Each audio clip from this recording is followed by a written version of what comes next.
Hey guys, what's going on? Welcome to Session 5 of Linux System Administration Intermediate Level. As always, I am Kevin Downs, and this is a course from coding-bootcamps.com.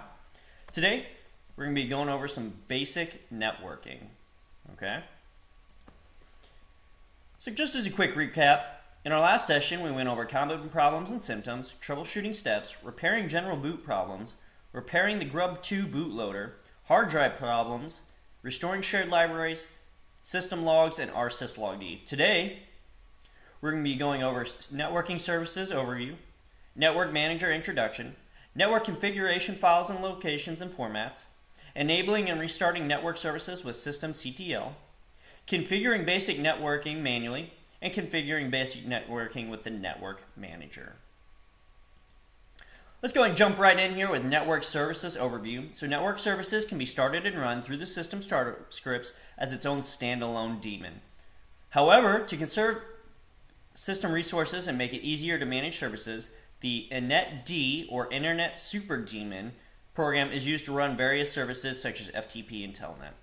Services such as HTTPD are run without inetd since performance is the major concern with this service and not security. Okay, so inetd is the daemon for running network services on our Linux system.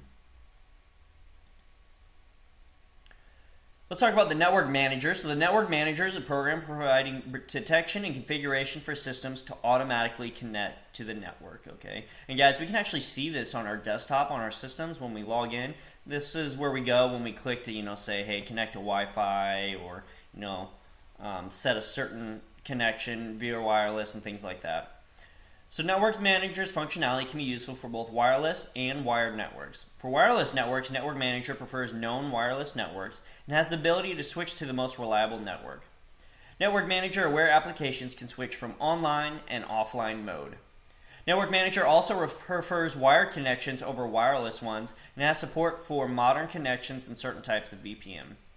Network Manager was originally developed by RedHat and now is hosted by the GNOME project. Okay, and guys, if you didn't know, wired connections are much better than wireless ones. Okay, you're going to get much better performance if you actually have an Ethernet cable plugged into your laptop or computer. Okay, in case you didn't know that, wired is always going to be a preferred connection for a system.